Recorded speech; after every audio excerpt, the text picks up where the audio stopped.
Една по-различна Коледа. Решихме да прекараме това специално време от годината по малко необичаен начин. Точно на 24 декември, заедно с нашите близки приятели Мариана, Симон, тяхната малка дъщеричка Вера Пирина и кучето Дженга, се озовахме в планината по пътя към малкото заслонче в югоизточната част на Пирин, до което не водят маркирани пътеки. Заслонът се казва Корнишки езера и е разположен на село Брезница. Нарамихме тежките раници на гърбовете си. Все пак носихме храна и дърва за 3 дни. И с сърца, жадни за приключение, поехме нагоре. Даже кучето Дженга си носеше собствена раничка. Маршрута в началото води през гората, която е препасана от безброй пътища и трябва да се внимава да не се тръгне по грешния.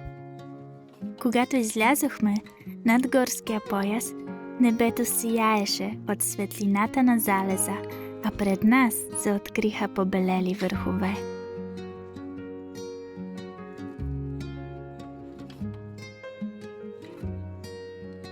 Светлината на челниците се опитвахме да намерим правилни проулки в лабиринта на Клека, снежни склонове и прескачайки тук-там незамръзнали още рекички.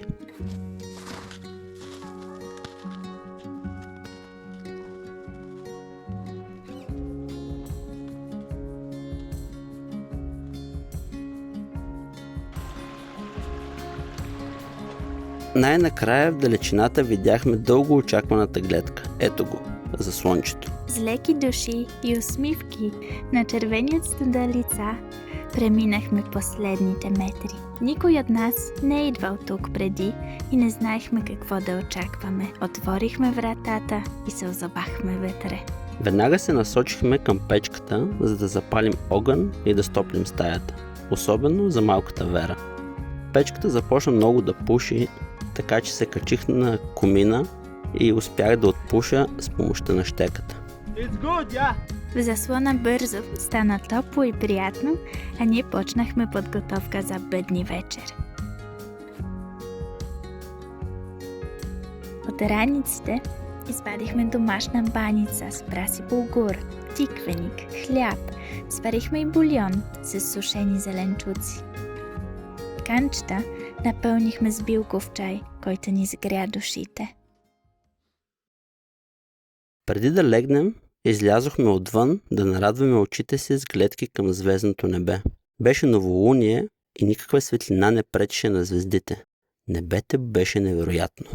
Тишина, звезди и топлината на заслона посред планината. Нищо повече не ни е нужно.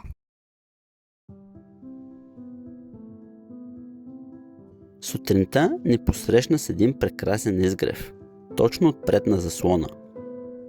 Оранжева светлина се разля по безкрайните върхове на Родопите, далечната Рила с връх Белмекен, гръцката планина Боздак и близкия Ореляк. Веро, добро утро!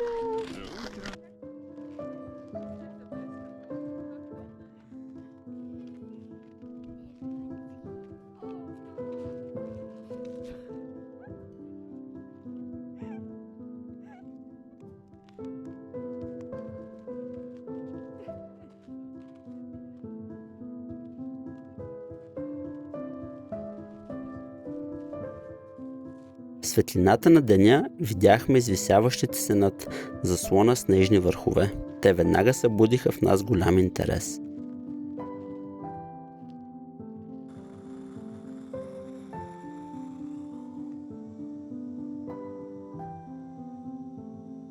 Хапнахме коледна закуска от останалия тиквеник и решихме да се разходим.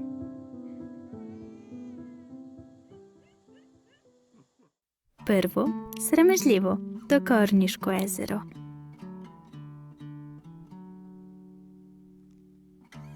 Малко енергия преди качване на върха.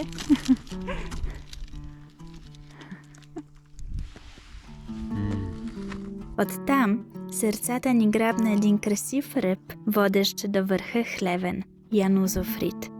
Сложихме си котките и тръгнахме нагоре.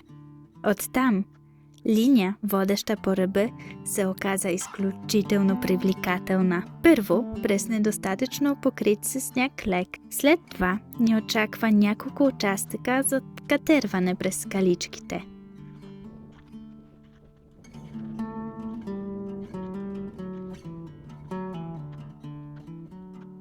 И най-накрая да усетим хрускащ под котките сняг по стесняващ се ръб.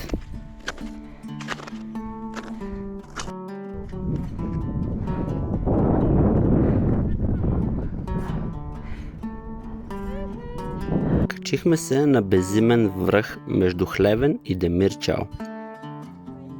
Пред нас израснаха впечатляващите върхове на Пирин планина. Каменица, Яловарника, Ченгелчал, първенците в Вихрени Кутело. С сърца разкъсани от посока, в коя да продължим, за цел избрахме Демирчал на север с височина 2673 метра и Хлевен на юг, наричан още Хамбарташ, с височина 2654 метра. Времето беше слънчево, спокойно, без никакъв вятър. Можехме без притеснение да се нарадваме на величеството на зимния Пирин.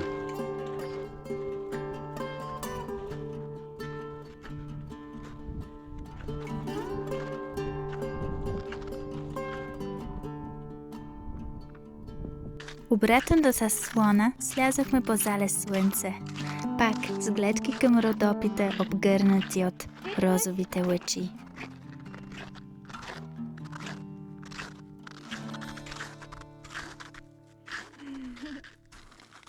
И това приятно усещане на връщане след прехода на топличко.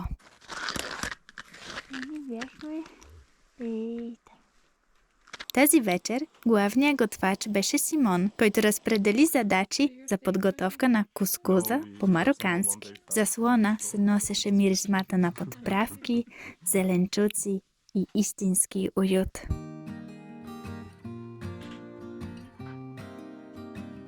Последната сутрин в заслона Корнишки езера. Въпреки топлината на чувалите, не се сдържахме и посрещнахме изгрева отвън. Уникално е. Времето беше толкова топло и приятно, че решихме да закусим с гледка към Родопите. Изнесохме масата и столовете и опънахме софрата под синьото небе. За съжаление, наближаваше време да напуснем това място.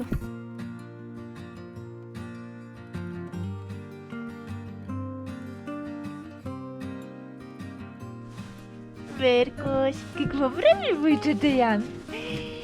Какво?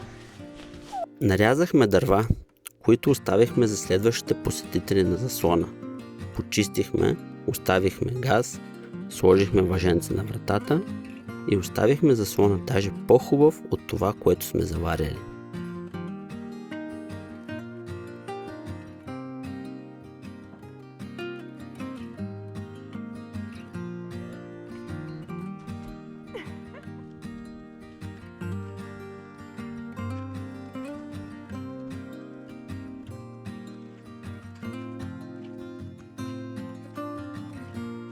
Сбогувахме се с тази малка къщичка, която ни беше дом.